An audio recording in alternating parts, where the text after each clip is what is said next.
Hello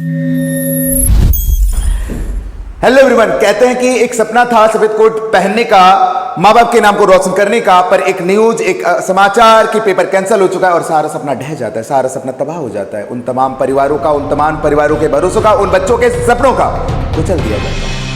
आखिर क्यों? सिर्फ एक चंद वजह, जो वो वजह है paper leak, question paper leak. वो चंद वजह है करप्शन। तो भाई ये करप्शन की कुर्बानी बच्चा ही क्यों दे?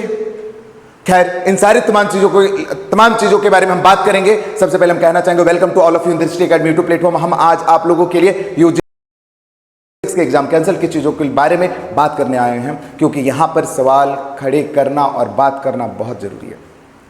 आखिर ये बात क्यों जरूरी है? कहते हैं कि भाई ईमानदारी से जो बच्चे पढ़ते हैं ना, हमेशा उन्हीं को बेवकूफ बनाया जाता है, उन्हीं की कुर्बानी दी जाती है। जिन माँ बाप के पास बहुत बड़े पैसे होते हैं, बहुत बड़ी दौलत होती है, वो चंद पैसों के बलबूते पर पेपर से पहले पेपर खरीद लेते हैं और अपने बच्चों को पेपर प्रोवाइड करवाते हैं, और वो बच्चा एग्जाम में अव्वल हो जाता है। तो बताइए उन तमाम बच्चों का जिन्होंने रात रात भर पढ़ कर सालों साल अपने चार दीवारी के अंदर रहकर मेहनत की थी, मेहनत से पढ़ाई की थी, उन बच्चे के मेहनत का क्या? अगर शॉर्टकट से सफलता मिल जाएगी तो बच्चे मेहनत क्यों करेंगे? कहते हैं डॉक्टर एक ऐसा पेशा है जिस पैसे से लोगों को बचाया जा सकता है, इंसानों की जिंदगी सेव की जा सकती है, और उसी एग्जाम की तैयारी करने वाले बच्चों के साथ गलत हो रहा है। तो इस पे सवाल कैसे ना हो?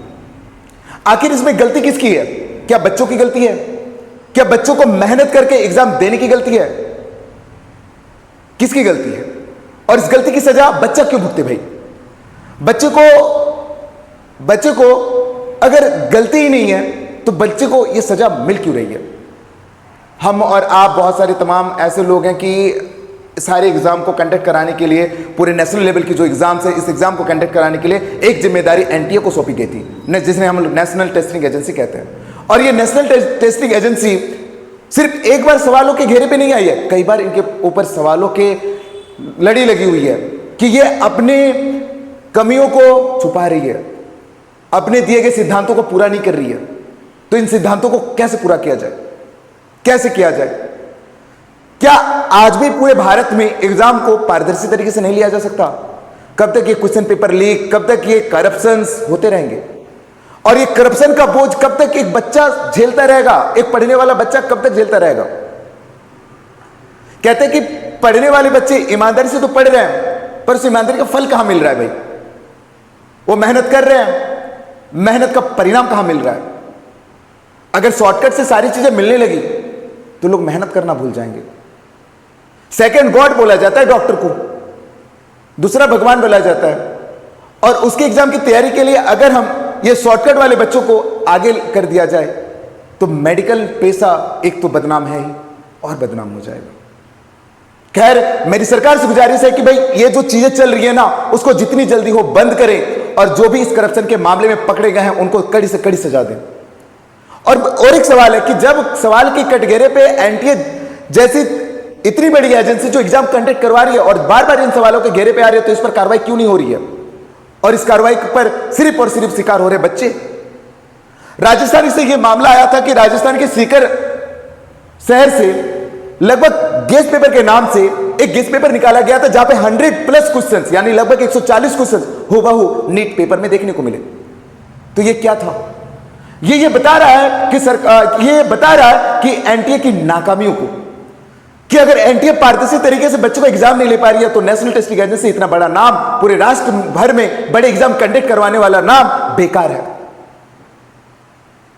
तो अगर बच्चे मेहनत करने पर मेहनत का फल ना मिले, सही तरीके से मेहनत करने वाले बच्चों को वो रिजल्ट ना मिले, तो बच्चा मेहनत क्यों करेगा? इस मेहनत पर अंकुश लग जाएगी, बच्चा पढ़ेगा क्यों? अगर सब कुछ शॉर्टकट मिल जाए, अगर सब कुछ भ्रष्टाचार से मिल जाए। भ्रष्टाचार एक ऐसी खाई है जहां पे लोगों को नहीं, पूरी के पूरा समाज को खाई पे ढकेल देता है। गलत लोग उस सिस्टम का हिस्सा बनते चले जाते हैं, और ये गलत हिस्सा कब एक गलत रूप ले लेता है कोई नहीं जानता। और इसलिए गलत रूप को बदलने के लिए, इस गलत रूप को खत्म करने के लिए, क्या इतनी बड़ी टेस्टिंग एजेंसी होने के नाते क्या ये एग्जाम ऑनलाइन नहीं हो सकते थे? क्या ऑफलाइन होने का क्या जरूरत था? 23 लाख, लगभग 22 लाख के बच्चे, 22.79 यानी लगभग 23 लाख के बच्चे इस एग्जाम को भरे, 3 मई को एग्जाम दिए और 12 मई को रिजल्ट आता है कि भाई एग्जाम कैंसिल कर दिया गया। आप तो कहते हैं कि हम री एग्जाम ले लेंगे, बच्चों के पैसे वापस कर देंगे, पर उस मेंटल स्ट्रेस का क्या जो बच्चे ने 3 मई के दिन देखा था, फिर उसे वही मेंटल हरासमेंट, मानसिक स्थिति, उसका सजा कौन, उसका दोषी कौन है? क्या वो सिस्टम? बच्चे आज पढ़ने से नहीं डर रहे हैं, आज डर रहे हैं उस सिस्टम से, उस सिस्टम के नाकामियों से डर रहे हैं। बच्चे डर रहे हैं उस सिस्टम के नाकामियों से कि भाई अगर सिस्टम ही करप्ट निकल गई तो हम पढ़ें या ना पढ़ें, उन रिजल्ट तो उन्हीं का आएगा जिसके पास पैसे हैं, जिनके बापू के पास पैसे हैं। और मेरे बापू के पास तो पैसे नहीं है, तो हम जैसे बच्चे, हम जैसे आम लोगों के बच्चे, तो उस मेडिकल का सपना देखना भी एक पाप है, एक अपशगुन है, क्योंकि राज तो वही लोग करेंगे ना, हमें क्या? हम तो जाएंगे एग्जाम देने के लिए, अगले दिन मुझे पेपर में न्यूज मिलेगा कि भाई एग्जाम कैंसिल हो चुका है, पेपर लीक का मामला पकड़ा जा चुका है। और यह मामला एक बार नहीं है, कई बार आ चुके हैं, कई बार इसमें सवाल क्रिएट किए जा चुके हैं। और इन सवालों का क्रिएट होने का टाइम क्यों दिया जा रहा है? इसमें सरकार काम क्यों नहीं कर रही है? क्या हमारे भविष्य के साथ इतना कुचला जाएगा, हमारे बच्चों के भविष्य के साथ इतना कुचला जाएगा जो उस पर काम ही ना हो? कह रहे री एग्जाम तो करवा देना, एक तरीका है, एक सॉल्यूशन है, पर इस री एग्जाम में क्या गारंटी है कि ये चीजें ना हो? आए दिन कई सारे एग्जाम, जैसे सीजीएल का मामला देखने को मिला, आए दिन अन्य एग्जाम, अगर 2024 में बात करें तो 2024 में भी नीट का मामला देखने को मिला, ये 2026 में भी बड़ा सा मामला देखने को मिला, जहां पे सबूत के तौर पर ये गेस्ट पेपर देखने को मिल रहा है। तो ये गेस्ट पेपर में 140 क्वेश्चंस कैसे आए अगर लीक नहीं हुए? तो भाई मेरा मानना ये है कि जो भी चीजें हो उन चीजों पे सुधार हो, और जो भी इस करप्शन में चंद लोग जो भ्रष्टाचार कर रहे हैं, जिस पर 23 लाख बच्चों के परिवार, 23 लाख बच्चे जिनका कैरियर, जिनका भविष्य आज एक अंधेरे खाई में जा चुका है, एक अंधेरे खाई में गिर चुका है, उनकी मानसिक स्थिति को ठीक करने की जरूरत है। और सरकार से मेरी अपील है, मेरी गुजारिश है कि इस तरीके से भ्रष्टाचार करने वाले चंद लोगों पर कड़ी से कड़ी कार्रवाई हो, ताकि ये करप्शन की खाई, ये एग्जाम की पारदर्शिता बनी रहे। और एक सवाल और है कि आज के टाइम पे दुनिया डेवलप कर रही है, तो एग्जाम क्या ऑनलाइन नहीं हो सकते? ऑनलाइन अगर एग्जाम होते तो शायद ये सारा मामला देखने को नहीं मिलता, पर पेन पेपर में सारे एग्जाम्स हो रहे हैं, तो पेन पेपर से होना, चलिए ठीक है, चल रही है, बट तरीके भी बदलने चाहिए। समाज के साथ साथ, चीजों के आगे बढ़ने के साथ साथ कई सारे तरीकों में भी बदलाव होती है।